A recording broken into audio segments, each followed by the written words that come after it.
大家好，我是怡媛，今天我们来讲戈尔戈了。其实我个人更喜欢叫戈国的叫法，但是官方叫它戈尔戈，我们也只能叫它戈尔戈了。那么在国际服呢，其实我们是还没有拿到的。在国服是优先推出了戈尔戈，国际服要等到我们下一次 MG 才会出现。这就是为什么我的戈尔戈影片到现在才出的原因，因为我在想办法去收集国服的战斗报告。所以要等到我们这里报告可能会等比较久一点。那么来说一下戈尔戈的技能，其实它的主动技能虽然需求是900点，但是它的重击伤害打出去是要等到下次普通攻击的时候才会造成重击伤害。也就是说严格来讲，其实戈尔戈的重击伤害打出去的时间呢，跟我们一般的统帅是差不多的，只是它技能触发会比较早一点，所以我不排除副将也是会提早。因为我现在还没拿到戈尔戈啊，所以这个我不能确认。如果国服的玩家已经有战斗日志可以看的话，可以帮我确认一下。不过戈尔戈出现之后其实有被砍了一刀啊，但砍的幅度我觉得还可以接受啦，但是我看到有不少的步兵玩家是不满意的。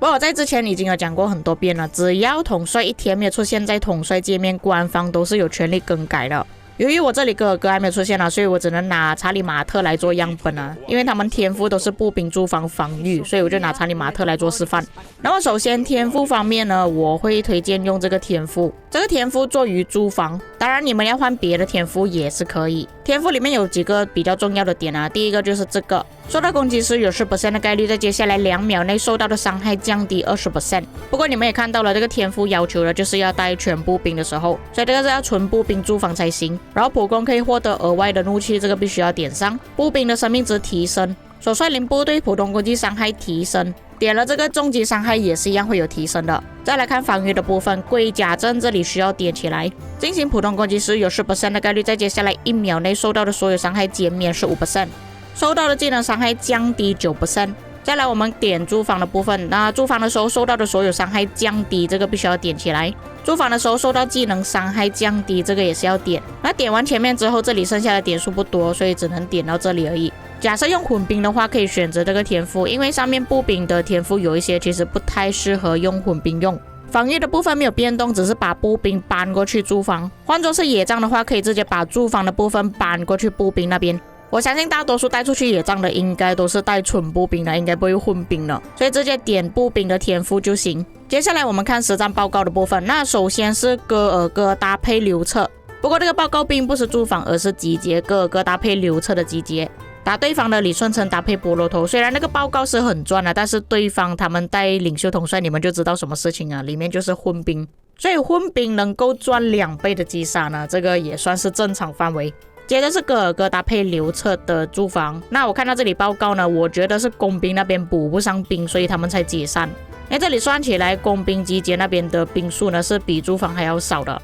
不过集结还好有及时止损啊，看到兵不多的时候他们就解散了，只是解散的比较晚，就变成报告就不太好看。所以我觉得如果工兵这里补得起来的话，应该是跟戈尔戈搭配刘彻打出1-1的战报，因为这个也是实战报告，所以你很难预料自己的集结会发生什么事情，或者是会不会被围殴之类的，至少也可以给大家参考一下，如果你们的集结补不上来的话，报告会变成怎么样。一样的驻防，但是集结换成亨利搭配司机，所以很显然的，这个玩家他不是在玩兵无常事呢，就是玩升级妙策了。那这里看到驻防那边其实补的兵是比集结还多的，我不排除驻防有被围殴的可能性，但是看到驻防是没有爆的，所以照理来讲应该是没有围殴才对，或者是有围殴，但是没有办法把这个旗帜打掉。毕竟你们可以看到报告最后剩余的兵力还有169万，反而是集结那边补不上来。那么可以看到，就算是集结补不上来，他打出来的战报都算是1-1，甚至有赚一点点。由于我本人之前有玩过兵无常事，我坦白说亨利搭配司机这个集结是真的很强。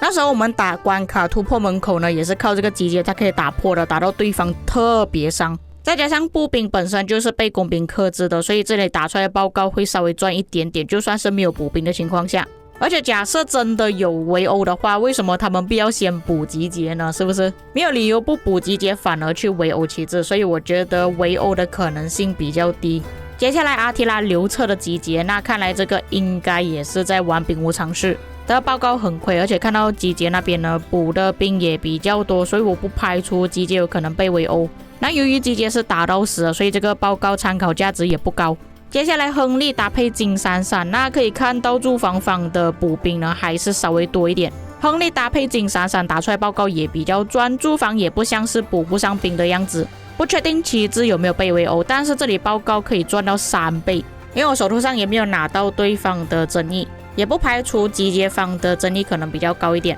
假设差别不大的话，确实来讲工兵集结是稍微好一点的，还是一样用工兵的集结，不过是用金闪闪做主将搭配亨利。那看到这里的报告也是一样是赚了。那可以看到这里住房方呢，它是用来租房自己的城市，不过它是用哥尔哥搭配菠萝头，毕竟城市里面比较多混兵嘛。那打出来的报告还是一样集结方是赚的，而且赚了2倍。一般城市，尤其是像这个玩家的城市这么多兵呢，通常是不会直接围殴的，都是等到他剩下黄血或者是残血的时候才围殴。有考虑到后续围殴的因素，我还是觉得集结方是比较强一点的。假设我们是用刚刚哥尔哥搭配刘彻的住房报告来做对比的话，这里反而会好一点，就是哥尔哥搭配菠萝头。而且菠萝头是有抗围殴的特性，就算对方是有围殴的话，照理来讲应该也不会亏太多才对。不过后面还有报告，我们接着看下去。那么这个玩家也是一样城市被集结，我不确定他们到底是拿来测试呢，还是真的要清零这个玩家。那可以看到这个玩家的城市兵数还是比较多一点的，不过在兵数的差距之下，集结方还是有稍微赚那么一点点。集结方的阵亡跟对方的重伤比例换算起来呢，也没有差别特别多。那么也是一样，这里是用哥尔哥搭配菠萝头做住房啦。那还是一样，刚刚被集结城市的玩家比奇堡汉堡也是用一样的住房，但是集结方换成查士丁尼搭配朗纳尔。这个集结应该是第2个集结，因为可以看到住房方的兵数是比上一份报告还要少一点点了。那这里报告看起来呢，其实比较起刚刚用金闪闪搭配亨利，明显就没有这么好。打出来战损是1比1而已。接着集结方用查士丁尼搭配司机打对方的哥尔哥搭配兹诺比亚，没有想到住房方的表现其实还不错。看到最后双方都是解散了，那集结方应该也是一样没有什么人补兵，所以选择解散。不过相对来说，这个战报其实参考性会稍微高一点，有没有被围殴。不过很可惜的，这份报告也是我唯一一份收到哥尔哥搭配兹诺比亚的报告而已。最后就是用哥尔哥搭配平头的住房报告，那你们可以看到这个头像就知道又是熟悉的那个玩家比奇堡汉堡。我感觉他们是在做测试啊，所以围殴的可能性可能比较低一点。那么这里可以看到双方的兵数其实已经到达了差不多，打出来的报告骑兵那边是稍微赚一点，但是我不确定那个玩家他的城市里面到底是不是纯步兵，因为他用的2位住房都是步兵统帅啦，所以这方面可能会有一点点影响。最后也是一样用来集结城市，一样的搭配，一样的集结。这份报告反而是集结方那边稍微亏一点点，但是显然可以看到集结方所带的兵量是比较少的，